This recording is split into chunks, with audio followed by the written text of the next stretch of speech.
तकरीबन 12 फुट पानी जो है वो पूरे साल में लेवल पे चलता है।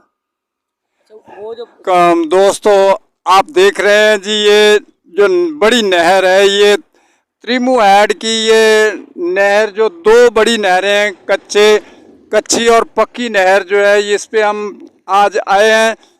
मेरे भाई मुन्ना साहब के साथ हम गए थे हक बहु सुल्तान दरबार पे, और शोरकोट में माई बाप के दरबार पे जब गए तो वापसी पे हम जो है ना जी, ये बड़ी नहर पे ये हम खड़े हुए हैं।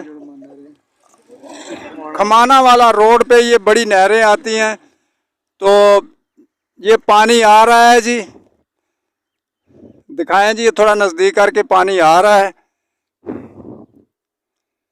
देखे जी। और पीछे की तरफ देखे तो पानी जा रहा है जी।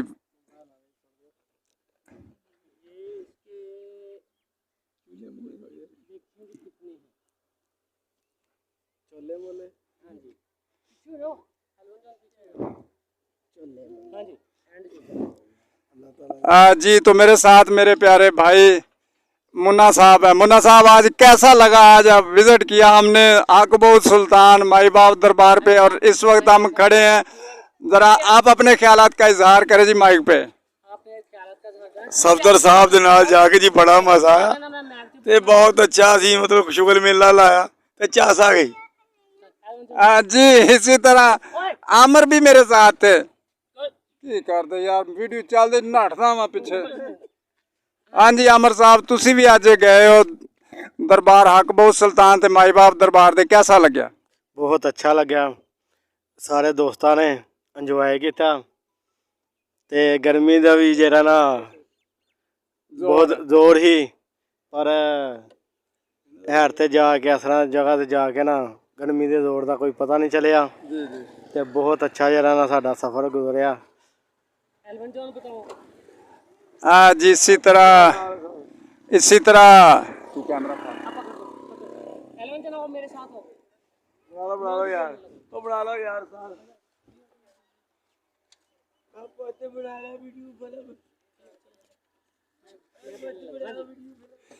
हाँ जी नाज़रीन, इसी तरह मेरे साथ अफजल गिल साहब भी हैं, उनसे भी जानते हैं। जी अफजल साहब, आज आपने खूब एंजॉय किया, क्या इजहार करना चाहेंगे आज? जी इजहार तो मैं ये करना चाहता हूँ कि मेरे साथ मेरे बच्चे हैं, बेटी है मेरी, बेटा है मेरा, और इन्हों को भी मैंने आउटिंग पे लेके आना था और मुझे बहुत अच्छा लगा, बहुत एंजॉय किया हमने, मेरे बच्चों ने एंजॉय किया।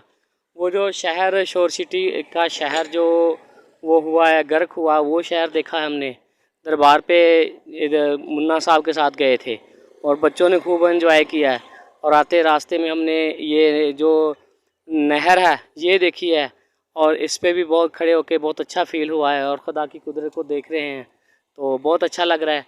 तो इसी तरह मेरे साथ मेरा बेटा एलवन जो ना, वो भी बताएगा कि कितना मज़ा आया। हाँ जी एलवन जो। हाँ जी एलवन साहब, कैसा मजा आया? बहुत मजा आया। आपने खूब एंजॉय किया? हाँ जी। अच्छा लगा जी। कैसा फील कर रहे हो? बहुत अच्छा। तो कैसा लग रहा है यहाँ आकर, आपको कैसा लग रहा है? बहुत अच्छा। एंजॉय किया है? और एंजॉय किया आपने? जी। और ये नहर देख के कैसा लग रहा है? बहुत अच्छा। और कुछ कहना चाहेंगे आप? नहीं। ऐसा टूर कुछ होना चाहिए, फिर भी होना चाहिए कि नहीं? होना चाहिए। होना चाहिए। चलो वेरी गुड। जी नाज़रीन, ये थे छोटे बच्चे, और यहाँ के मुकामी हमारे दोस्त भी हमारे साथ हैं, उनसे भी मिलते हैं। जी ब्रदर, अस्सलाम वालेकुम। वालेकुम अस्सलाम। क्या हाल है भाई? सर ठीक फिट फाट। आप यहाँ के रहायशी हैं? जी बिल्कुल रही हैं हम। कौन सा गांव है आपका? 498 498 498 के ये रहायशी है जी, बिल्कुल ये नहर के किनारे समझ ले ये गांव है, यहाँ के रहायशी है। तो भाई आपके तो नज़दीक बहुत सारी ये अच्छी लोकेशन है, बड़ी दोनों नहरें हैं, तो आप कैसा एंजॉय करते हैं? हर रोज़ आपको एंजॉय करना मिलता है? बिल्कुल जी बिल्कुल, न्याने भी आते हैं और वैसे भी शुगर मेला इधर होता है, काफ़ी लोग भी आते हैं दूर दूर से। गहराई इसकी तकरीबन 12 फुट है। हाँ जी, हाँ जी 12 फुट इसके, तकरीबन 10 फुट पानी इसमें चलता है, 2 फुट इसकी जो है ऊपर वो खाली होती है। अच्छा, ये कभी बंद भी होती है? ये सारा साल चलती रहती है? ये बंद भी होती है, बंद भी होती है। ये अभी 1 महीना हुआ है इसे लगातार चलते हुए, इससे पहले ये इसका पानी बहुत कम था, 4-5 फुट तक चल रहा था। तो इसमें कितना पानी रह जाता है? जब ये कम होती है तो इसमें कितना पानी रह जाता है? तकरीबन इसमें ना जब ये कम होता है पानी 4-5 फुट के बराबर होता है, उससे कम भी होता है और बढ़ भी जाता है। इसका तकरीबन ना बारिशों पे यानी कि इन्हिसार है, बारिशें ज़्यादा हो तो इसमें पानी ज़्यादा हो जाता है, बारिशें कम हो तो पानी कम आ जाता है। इसका मतलब है कि जितनी आम नहरों में जितना पानी आता है सारा साल इसमें उतना पानी रहता है। इसमें जो ये है कच्ची नहर, इसमें कम रहता है। जो वो दूसरी पक्की नहर है ना, वो तकरीबन लगातार सालाना चलती है। हाँ, सालाना चलती है। उसका तकरीबन 12 फुट पानी जो है वो पूरे साल में लेवल पे चलता है। वो जो जी नाज़रीन, ये थी त्रिमु हैड की दोनों बड़ी नहरें, कच्ची और पक्की नहर। आप देख रहे हैं जिसकी चौड़ाई भी बहुत है और इसकी गहराई जो है वो भाई बता रहे हैं कि ये 12 फुट इसकी गहराई है। अगर इंसान इसमें गिर जाए तो वो बचता नहीं है, तो एहतियात कीजिए। इस नहर पे आके कभी भी इस नहर के साथ खिलवाड़ ना करें, शुगल ना करें। नहाने के लिए बहुत डूंगे में ना जाएं ताकि आपकी ज़िंदगी को कोई ख़तरा ना हो सके। सफदर गिल फिर मिलूँगा किसी और नई वीडियो में, तब तक अपना ख्याल रखिए। सफदर गिल को दीजिए इजाज़त। अल्लाह हाफिज़।